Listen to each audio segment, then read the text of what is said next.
When I was 15, I knew I wasn't the favorite, but I didn't think my own father would one day look me in the eyes and say, "Pack your things, Mason. You don't belong here anymore." I'm 30 now, and yeah, that moment still plays on a loop in my head more often than I care to admit. Let me back up a bit. I'm Mason, and I'm the second son in a family that worshipped the first. My older brother, Zach, is 2 years older than me. Tall, charming, always knew the right thing to say. He could crash my bike, lie about it to my face, and somehow still get praised for telling the truth eventually. Meanwhile, I was the quiet one. I'd keep my head down, try to be helpful, clean up messes I didn't make, and still get asked why I couldn't be more like Zach. We grew up in a small town where everyone knew everyone, and our last name meant something because of the business our family built from the ground up. My grandfather started it, Taylor & Sons Auto, a repair and restoration shop that became kind of legendary around here. Classic Mustangs, 60s Impalas, old Harley builds. They passed through our garage like family heirlooms. And yeah, there was pride in that. My dad, Richard Taylor, took it over when Grandpa retired. He ran it like a general, strict, efficient, no nonsense. But beneath the surface, he was a hard man to please. Especially with me. Zach could joke around in the middle of a customer call and get a pat on the back. I'd spend 3 extra hours organizing the tool bay and get told, "Don't waste time on stuff no one sees."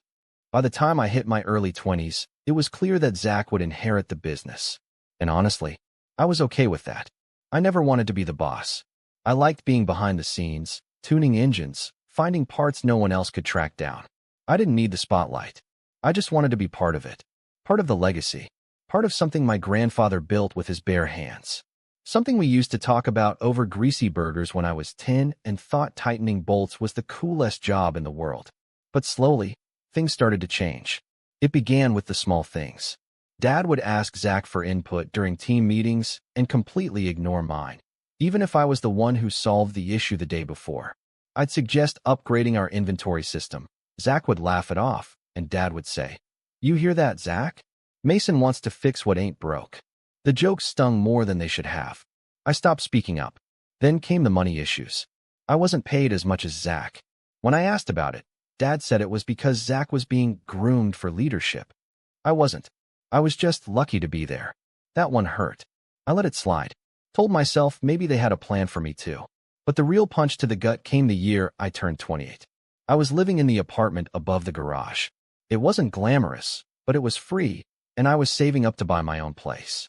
Every morning, I'd roll out of bed, grab coffee, and be in the pit before the guys even clocked in. I ran diagnostics, ordered specialty parts, dealt with suppliers from out of state, stuff Zach never touched. And still, I was invisible. Until one evening, Dad called a family meeting, which was weird. We never did family meetings. Mom made lasagna. Zach was already grinning like he knew something, and I just had this tight feeling in my gut the whole time. Something was off. We sat around the kitchen table, and Dad cleared his throat like he was announcing a will reading. "I've made a decision," he said. "It's time to start transferring ownership." I remember the way Mom kept her eyes down, like she couldn't look at me. "I've officially signed over the business to Zach," Dad continued. "Effective next month." I blinked. Once. Twice. Tried to process it. Then he said it, just casually, like it was no big deal. "And Mason, you'll need to vacate the apartment by the end of the month. Zach needs the space." I just stared at him. At all of them. Waiting for someone to say it was a joke. For Mom to step in. For Zach to say, "Come on, Dad, that's too much." But no one did. I didn't argue. I didn't yell. I didn't even ask why. I just nodded, stood up, and walked out. That was 6 months ago. I packed my things that night, drove away before sunrise, and didn't look back. I found a cheap one-bedroom in the next town over, took a job at a competitor's garage, and started fresh. No one knew my last name there. No one cared who my father was or what my brother inherited. They just saw what I could do. I kept my head down and worked. And then, 3 days ago, my phone lit up. It was my dad. Calling. First time since that night. I stared at the screen. Watched it ring. Saw the voicemail icon pop up. Later, I listened. His voice was hoarse. Almost broken. "Mason, please. Something's happened. I need to talk to you. It's about Zach." I didn't call back. Not yet. Because something in his voice told me everything had finally started to unravel. and I wanted to hear every crack as it fell apart. When I didn't call him back, I expected my dad to get angry. That's what he always did when he didn't get his way. Growing up, disappointment wasn't some gentle conversation about how I could do better. It was the cold shoulder, snide remarks, sometimes even public shaming in front of Zach. But this time, he didn't lash out. He called again the next day, left another voicemail. This time, he didn't bother hiding the desperation in his voice. "Mason, please. I don't know who else to turn to. Just call me back. I made a mistake. I played that one twice." Funny how it takes a mistake to realize who you pushed away. But I wasn't ready to give him anything yet. Not a call, not a visit, not even a text. I needed to sit with it, to make sure I wasn't walking back into another storm pretending to be a family dinner. Because here's the truth. The 6 months before that voicemail weren't just healing. They were sobering. I started seeing things I had ignored for too long. Like the time I fixed the shop's hydraulic lift on a Sunday morning, alone, because Zach forgot to schedule the maintenance. It saved us thousands in repairs. Dad didn't say thanks. Instead, he asked why I hadn't also swept the floor while I was at it. Or the Christmas before that, when Zach got a Rolex, and I got a $25 gas card and a handshake. Not that I needed the money or the watch, but you notice the imbalance. You remember it, especially when your name isn't even written on the card. But none of that compared to what happened the week after my 29th birthday. I had just gotten back from visiting an out-of-town supplier. Drove 5 hours straight to pick up a rare '69 GTO part we needed for a big-ticket client.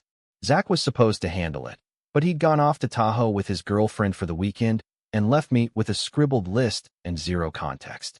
When I dropped the part off at the shop Monday morning, I walked in and found Zach holding court in the office, feet on the desk, sipping his overpriced cold brew like he ran the world.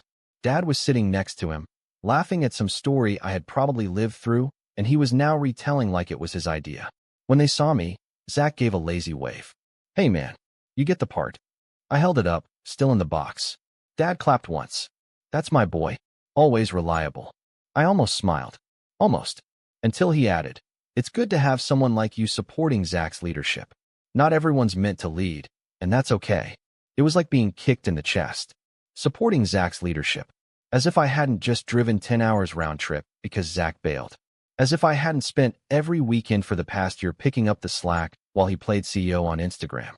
I went back to the apartment above the garage and started packing that night. Dad called it bad timing. Said I was overreacting. Zach told me I needed a reality check because Dad's just trying to do what's best for the company.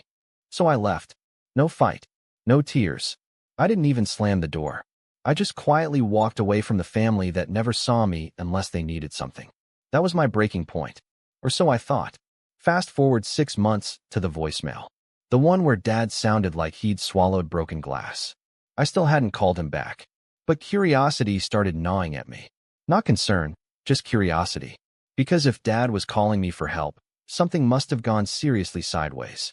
So I did something I hadn't done in months. I drove back into town. Didn't go to the shop. Just parked across the street from the old diner where mechanics used to grab lunch. It was still there, still had the same cracked sign and the best chili dogs you'd ever eat at 1 a.m. I sat in my car and watched. Around noon, I saw one of the old guys, Pete, walk out with a to-go bag. Pete had been working at Taylor & Sons since before I could drive. Solid guy. Liked to call me Little Wrench when I was a kid. I rolled down my window. He spotted me and blinked like he wasn't sure if I was real. Then he smiled. "Mason? Thought you vanished." "Hey, Pete. Just passing through." He came over to the car, leaned down. "You heard then?" I frowned. "Heard what?" He let out a low whistle. "Man, your brother's made a mess." My stomach dropped. "What kind of mess?" Pete looked around, like someone might overhear. "You didn't hear it from me, okay? But Zach's been bleeding the business dry. Fancy parties, personal trips charged to the shop, consulting fees for people who don't exist. Couple vendors haven't been paid in months. Customers are pulling their cars. Place is hanging on by a thread." I sat back in my seat. And there it was. The beginning of the unraveling. I thanked Pete and drove off. Didn't go to see my dad. Not yet. But the image stuck with me. The garage, once buzzing with machines and cigarette smoke and country rock, now quiet. Empty bays. Customers gone. The legacy fading. And for once, I didn't feel guilty. I felt something else. Something closer to clarity. That night, I listened to the third voicemail, the one where my dad finally admitted the truth. Mason, I should have listened to you. I should have seen it. Zach's in trouble. We're all in trouble. The shop, it's not what it used to be. I need your help. I don't know what else to do. He sounded smaller. Not like the man who once barked at me for using the wrong socket size. He sounded tired, worn down. But he wasn't the only one who had changed. Because while the shop was falling apart, I'd been building something new. The garage I joined after leaving? They saw what I could do. Promoted me in 3 months. I wasn't running things, but I was making decisions, earning respect, and for the first time in my life, feeling like I belonged. And secretly, I'd started something on the side. A YouTube channel, Wrench and Rust. Just me, working on restoration projects, showing people how to bring old cars back to life. The first few videos barely got 10 views. But then one went semi-viral. A 72 Challenger rebuild with time-lapse and narration. I hit 100K subscribers within 3 months. Brands started reaching out. Sponsors. Partnerships. I wasn't rich. But I wasn't invisible either. Which made what happened next so much worse. Because just as I started to feel like I'd moved on, I got a package in the mail. No return address. Just my name. Inside was a framed photo of me and my grandfather. I was 10, holding a wrench twice the size of my arm. He had his hand on my shoulder. We were standing in front of the original Taylor & Sons sign.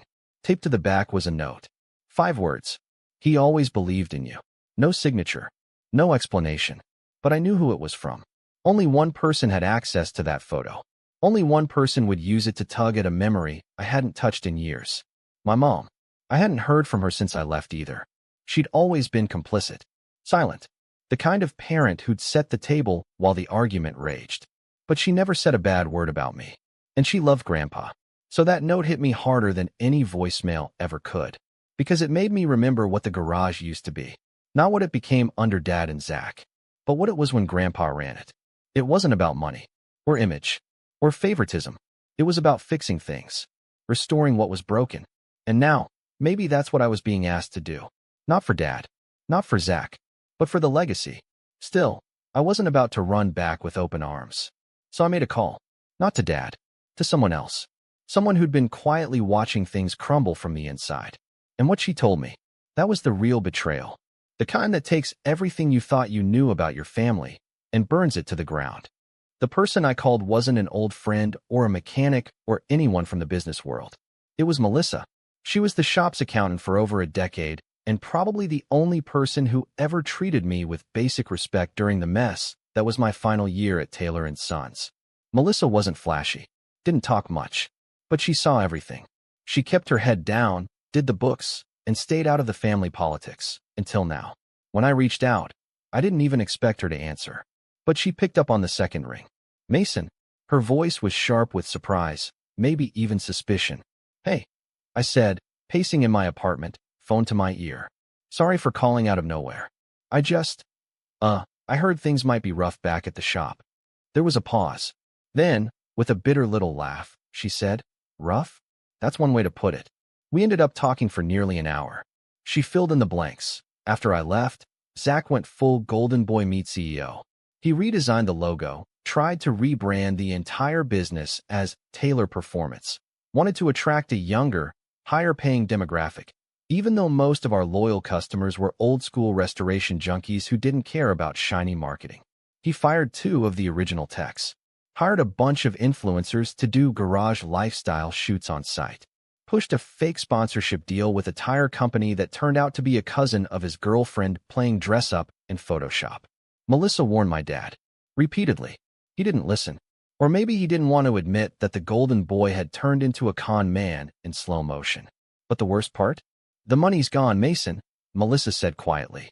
I mean really gone. I've been digging through the books. He drained the main account. Took out a second mortgage on the property. There are liens from unpaid suppliers. If the IRS takes a closer look, they're going to see fraud. I sat down hard. My kitchen chair creaked under me. How the hell did this happen in 6 months? Because you weren't there to stop it. That hit harder than I wanted to admit. She didn't say it like blame, more like fact. Melissa went on. You know what else? He's trying to pin it on you.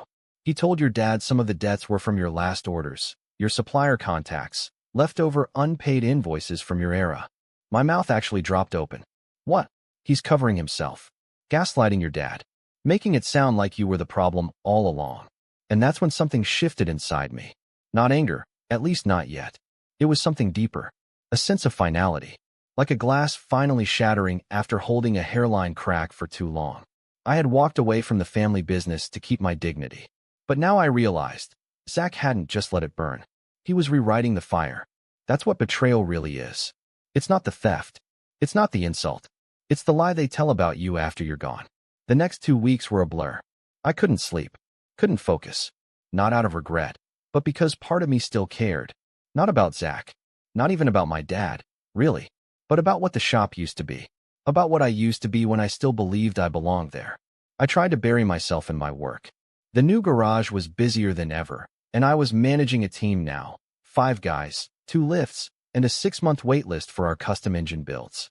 I was in charge of hiring, training, vendor relationships. I'd even started mentoring a kid straight out of trade school who reminded me of myself at 19, quiet, observant, always asking the right questions. And wrench and rust. That little YouTube side project? It exploded. A sponsor reached out. A tool company that saw my rebuild of a 1967 Camaro RS. They offered free gear in exchange for a 2-minute shout-out. Nothing crazy, but it was a start. Then the views snowballed. One video hit 1.2 million. I started getting emails from magazines, car shows, even a documentary team asking if I'd be willing to talk about modern garage culture. The irony wasn't lost on me. I'd been invisible for years at a shop with my own last name on the building, and now strangers on the internet wanted to know my story. And still, I didn't tell them. I kept it quiet. Because this new life, I was building it for me. Not for recognition. Not for revenge. Just to prove to myself that I wasn't broken. That I never was. Then came the letter. It arrived on a Thursday, thick envelope, real fancy paper. My name on the front in stiff black ink. Inside was a notice, legal, formal, cold. Zach was suing me. Allegedly, I had sabotaged company systems prior to departure, leading to lost revenue and client trust. He wanted damages. Real ones. 6 figures. I couldn't breathe. Not because I believed he'd win, but because I couldn't believe he had the audacity. This wasn't just a smear campaign now. It was war. I called Melissa again. She sounded stunned, but not surprised. He must be desperate, she said. He knows he's circling the drain, and he's trying to drag someone else down with him. I nodded, even though she couldn't see me. I could have fought it publicly. Could have called every supplier I'd ever worked with. Could have leaked the books. Could have blasted receipts across every platform I had. But something held me back. And that something was my grandfather. Because I kept thinking about that photo. About the way he used to talk about integrity. He had this saying, "You don't win by burning the garage. You win by building a better engine." And for the first time in a long time, I finally understood what he meant. Let them burn it. Let them lie. I didn't need to fight fire with fire. I just needed to build something so loud, so undeniable, so true, that the smoke from their collapse couldn't hide it anymore. So I got to work. I expanded the channel, launched a Patreon, exclusive videos, early access, live Q&As, bought new filming gear, partnered with a small custom parts brand that let me design my own limited edition tool roll. And then, without announcing it to anyone, I rented a space. Small but mine. A dusty warehouse with good bones and bad lighting. I called in a few favors. Rewired the place. Built out 2 bays. Painted the walls myself. Bought the same tool cabinets my grandfather used. Found a rusted-out set on Craigslist and restored them by hand.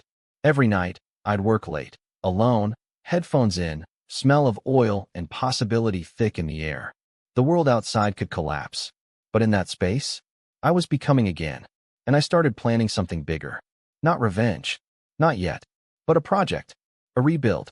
Not of a car. Of a legacy. One that would carry the right name this time. My name. And just when I thought I had everything under control, when I finally started to feel like maybe the past couldn't hurt me anymore, I got a message. Not a call. Not a letter. A text. From my mother. Just 2 words. He knows. And in that moment, every nerve in my body lit up. Because I didn't know if she meant Zach. Or Dad. But either way, someone was coming. And this time, I wouldn't be leaving. The message from my mother hit me like a cold gust through an open window. He knows. I must have read it a dozen times, standing there in the middle of my new shop with grease on my palms and my playlist looping some dusty Lynyrd Skynyrd track. My mind raced. Who was he? Zach? My father? What did he know? About the channel? About Melissa? About the second garage? I stared at the screen for another minute before typing a response. Knows what? No reply. 5 minutes passed. Then 10. I called. No answer. Then the 3 dots popped up, typing, and vanished. Then again, and gone. I just stood there, heart thudding in my ears like it used to when I was a kid and Dad called me downstairs using that tone. That we need to talk tone. Only this time, I wasn't a kid anymore. That night, I barely slept. Every worst-case scenario played out in my head. Maybe Zach had discovered Melissa talked to me and threatened her job. Maybe Dad had dug into the channel and figured out I'd been profiting off what he still thought was his legacy. Maybe they were planning to sue me again, but louder this time, dragging my name through the mud in front of actual media outlets now that I had some kind of following. But then the more dangerous thought crept in. Maybe he wanted something. Something only I could give. The next morning, I drove out to the old neighborhood. Not to the shop, but the outskirts. A place where self-service dropped and nobody ever checked their mailbox. There's a storage unit there I've kept for years. Originally just for extra tools and some of Grandpa's old stuff after he passed. But lately, I'd started storing more strategic things.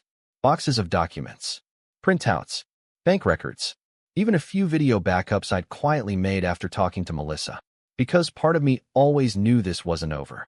Inside that metal-walled box of dust and nostalgia, I found what I needed, my grandfather's old ledger. Not digital, not online, just paper, pencil, smudged fingerprints, and scribbled dates. It was the original record-keeping book from the first 2 decades of Taylor & Sons, back when he still worked 7 days a week and used nicknames for clients in the margins. It reminded me of who the business was supposed to serve, of what we'd lost when it became about image over integrity. And it reminded me of who I used to be. Not angry, not bitter, just capable. That was the day I started planning. Not just a comeback, a reckoning. But it had to be clean. No public shaming. No YouTube drama. No angry confrontations in front of cameras. That's not who I was. And frankly, Zach would love that. He'd twist it into a pity campaign. Play the victim. So I needed to be smart. Quiet. Precise. I called Melissa again. This time, I had questions. And this time, she had answers. First, I asked about ownership. Legally, she said, your father still owns the land the garage sits on. Zach owns the business name, the branding, the inventory, but not the property. I sat with that for a second. So he's a tenant? Exactly. A tenant who's several months behind on rent. That opened a door. Then I asked about suppliers. Turns out, half the people Zach owed money to were the same folks I'd worked with directly back in the day, guys who still respected me. Some of them hadn't seen a payment since I left. A few were threatening lawsuits of their own. And then I asked about employees. Apparently, Zach had churned through 3 managers in 6 months. 2 of them had reached out to Melissa privately, asking if she knew whether I was working elsewhere and if I was hiring. I took a long breath. The cracks were everywhere, and I didn't have to create them. I just had to be there when they broke open. Over the next few weeks, I started reaching out. Quietly, casually, never through the same platform twice. I called Sam, the welder I used to work with who left 2 months after me. He'd moved downstate to work for a franchise shop, but he hated it. I met up with Tina, the receptionist who ran circles around the whole crew and used to slip me extra printouts when Zach accidentally deleted emails. She'd been fired over some made-up policy violation. She hugged me like I was family when she saw me. And I visited one of our oldest clients, Mr. Hawkins, the classic Ford collector who used to drop off battered beauties for us to bring back from the dead. He was in his late 70s now, still sharp, still driving the Thunderbird we restored together 5 years ago. I don't go there no more, he told me, sipping coffee on his porch. They lost my trust. Lost the paper trail on my Fairlane. Claimed they never quoted me. I didn't say anything. Just listened. Whole place feels different now, he said. Like it's got no soul. You ever open up your own place, Mason, you let me know. I'll bring every last car I got. That sealed it. I sat in my office that weekend, lights dim, screens glowing. I looked at the plans I'd sketched on a whiteboard the night I signed the lease to my own garage. Back then, I'd written a single word at the top, legacy. Now I circled it. Then I made some calls. I wasn't just building a repair shop anymore. I was launching a restoration collective, a space for classic builds, custom engine work, live-stream projects, and walk-in repairs, all under one roof. But it wasn't about the money or the flash. It was about building what my grandfather dreamed of. And it was about timing, because I knew something Zach didn't. In 2 weeks, the town would host the annual Founders Auto Fair, a car expo, swap meet, and networking event rolled into one. It was the biggest local event of the year. Every vendor, enthusiast, and vintage nut would be there. And Taylor & Sons had been blacklisted. Apparently, after last year's disaster, a no-show booth and several angry customers demanding refunds, the organizers had had enough. But me? I applied under my new brand, Wrench and Rust Restorations. And I didn't just get in. They gave me center booth placement. I invested nearly every spare dollar I had. I bought signage, printed business cards, built a mobile engine rig so I could do live rebuild demos, partnered with a coffee truck for cross-promotion, even got a drone team to shoot footage for a promo trailer. Melissa agreed to help with logistics, and Tina offered to run the booth with me.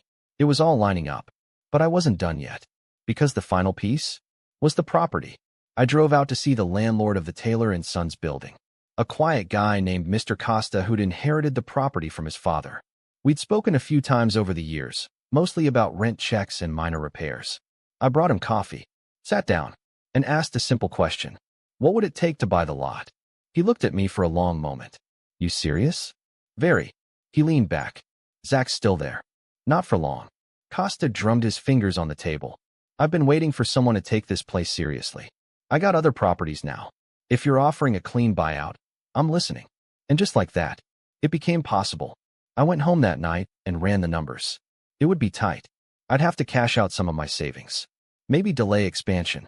Maybe take on a small investor.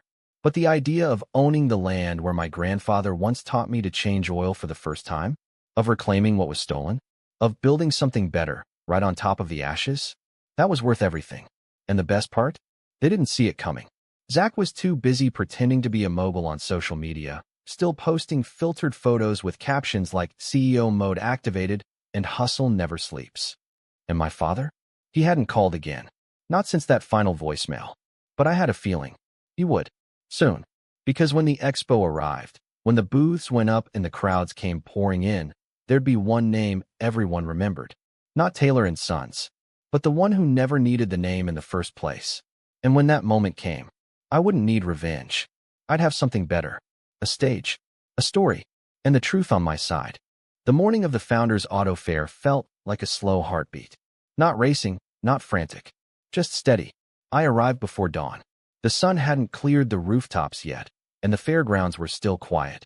Vendors setting up tents, hauling in chrome-polished beauties and crate engines like relics. The scent of oil and dust hung in the cool air, and for a moment, it felt like I was 10 again, holding Grandpa's hand, marveling at every Mustang and Chevelle like it was a spaceship. Only now I wasn't a wide-eyed kid in a hoodie. Now I was the main event. Our booth stood right in the center row, bigger than anything I'd ever run. I had banners printed with the Wrench and Rust Restorations logo, a sleek bronze and black design Melissa helped refine. The mobile engine rig was front and center, ready for a live teardown demonstration. Behind it, we had a screen playing time-lapse footage of my recent Camaro rebuild, cut together with subtle branding and a story-driven voiceover. And then the real kicker, a side table lined with framed photos of Grandpa, the old shop, and even one of me and Zach, when we were kids, before the legacy split us. Because this wasn't about erasing the past. It was about showing I remembered everything. Tina arrived at 7:30 sharp with her clipboard and event passes. Melissa showed up 10 minutes later with coffee and a professional smile that hid how deeply personal this was for her too.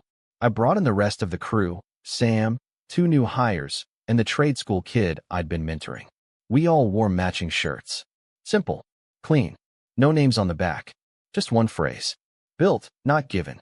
By 9 a.m., the crowd poured in.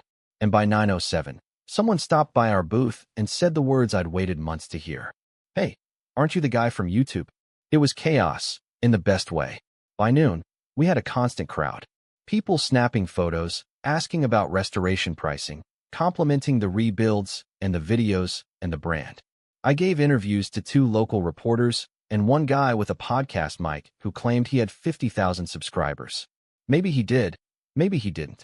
I didn't care. I was smiling. And then, just before 2 p.m., I saw them. Zach and my father, standing 50 feet away. Zach was wearing a tailored black button-down, sunglasses perched on his head like he was starring in a cologne commercial. My father was slower, older looking than I remembered, stooped, less fire in his walk, like something in him had finally given out. They weren't there to admire the cars. They were there to see me. We locked eyes, and I didn't flinch. My dad said something to Zach. Zach shook his head and started toward the booth. My crew froze. Tina looked at me like, should we do something? I just gave a small nod and stepped forward to meet him. Mason, Zach said, flashing the fake casual smile I knew too well. Didn't expect to see you here. Funny, I said, voice calm. I was thinking the same. He looked around the booth, took in the banner, the crowd, the line of customers watching the live demo. Nice setup, he said, a little too tightly. Not bad for a backup plan. I smiled. This was the plan. He squinted. You trying to compete with the family business now? Is that what this is? I didn't answer right away. Just let that hang in the air.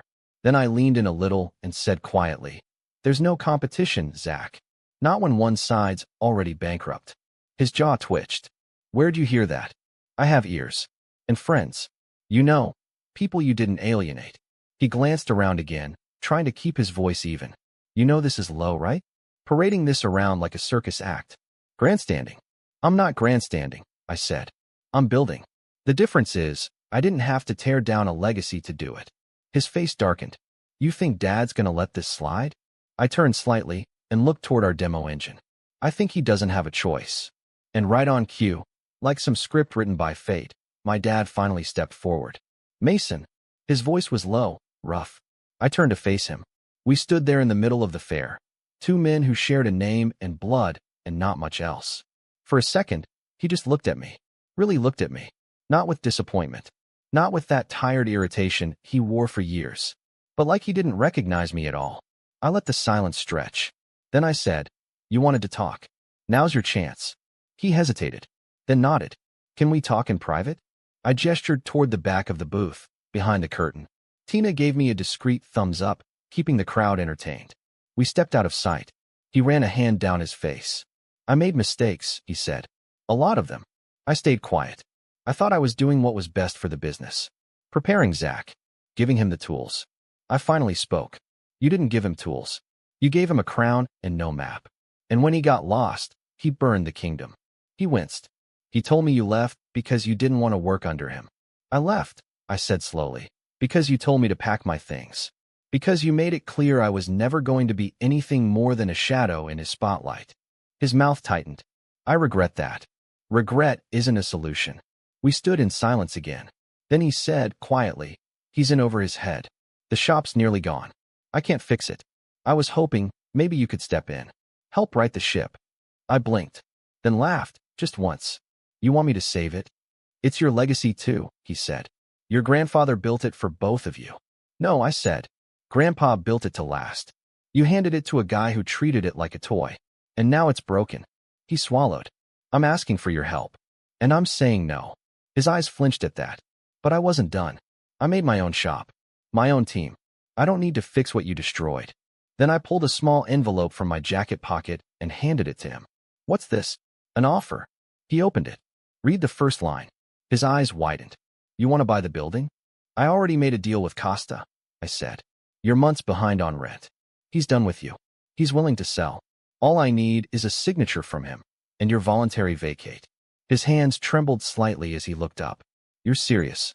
As a heart attack. He looked like he might argue, then stopped. What happens to Zach? I shrugged. He'll land somewhere. Guys like him always do. Maybe he can run a YouTube channel about how to fake success in 6 months or less. Dad exhaled. You're not even angry. No, I said. I was. But anger fades when you realize you've already won. He nodded slowly. So this is revenge. No, I said. This is freedom. 2 weeks later, the paperwork was finalized. Costa sold me the building for less than it was worth, mostly because he hated dealing with unpaid tenants. Zach's LLC quietly folded. The Taylor Performance Instagram vanished. The sign on the front of the building came down, and a new one went up. Same location, same garage doors, but a new name. Wrench and Rust, Legacy Division. We kept the old photos on the wall, even one of Dad and Grandpa, back when they built their first Mustang together. Because I wasn't erasing history, I was honoring the parts that mattered. Word got around fast. Mr. Hawkins brought his Fairlane in the same week. The trade school sent me 2 apprentices. We launched a new series called Legacy Restorations and booked 6 months' worth of builds in a month. As for Zach, last I heard, he was trying to sell a course on garage branding and growth. No one's biting. He texted me once. Congrats. You win. I never responded. And my father? He came by once. Stood outside. Watched me work. Didn't say anything. Just nodded. Then walked away. It was enough. Because in the end, I didn't need his words. I had something better. I had peace. And I had a shop full of engines humming in harmony, grease under my nails, and a name on the sign that finally meant something again. Not because someone gave it to me, but because I built it. And this time, it was mine. And so that's when I started working with Bruce at my school. So he's been a major influence for me. And then we did a story together for 60 Minutes where this question of what happened to you came up, where he said people always ask the wrong question when they're dealing with children with behavioral issues. They say what's wrong with that child instead of what happened to them. And that was the biggest aha for me. It is the biggest aha. When I heard you frame it in this book, it's truly, as I'm going to talk about later on, it's truly the simplest and subtle but most powerful reframing. I wonder, you share so many honest and open and vulnerable stories in this book. What do you think was something that you misunderstood or had an incomplete understanding of about trauma that has now become more complete or more deep? Ooh, what a great question, Jay. I thought trauma, prior to my conversations with Bruce in doing this book, I thought trauma had to be a big, gigantic experience. You had to go through a tsunami, literally, if not literally a tsunami-like crisis in your life. A fire, a hurricane, a tragedy, a car accident, a stabbing, somebody died. And it was through co-authoring this book with him that I understood that it was the consistent little things. It was the aggressions and microaggressions in a person's life that causes them to have their own worldview. Whatever that worldview is for you is different from me. So the biggest learning for me is that trauma doesn't have to have a great big old capital T on it. It's really how you were loved, and that neglect and trauma are hand in hand because both are equally as toxic. And so I'd always, just like you with your, millions of listeners, over the years of interviewing people, it was my greatest classroom. I was always paying attention to what people were saying and paying attention to their lives. And what I understood and could articulate, not through science, but just through my own observation, is that, people are as dysfunctional, as unhappy, as disoriented in their lives based on how far they are from the center of themselves. And the center is where wholeness lies, as you know. And so where there is no center and there is no sense of wholeness and love for yourself, there's going to be disarray, chaos, confusion, and, dysfunction in your life. And I saw that over and over and over again, that people behave based on how they were loved and then how they were able to process that in a way to love other people. And so Bruce just gave me the science for that. What this book did is gave me the science for it. I love that. I think it's a brilliant distinction between what we think is trauma and what trauma can be for all of us. I have one last question I wanted to ask you before we dive in to the conversation with Dr. Bruce Perry. It's this idea that you've interviewed so many influential, successful people and people of all different backgrounds and walks of life. And so often their success is actually built on their trauma. Mm-hmm. And so their success doesn't often satisfy them. What have you seen has been that transition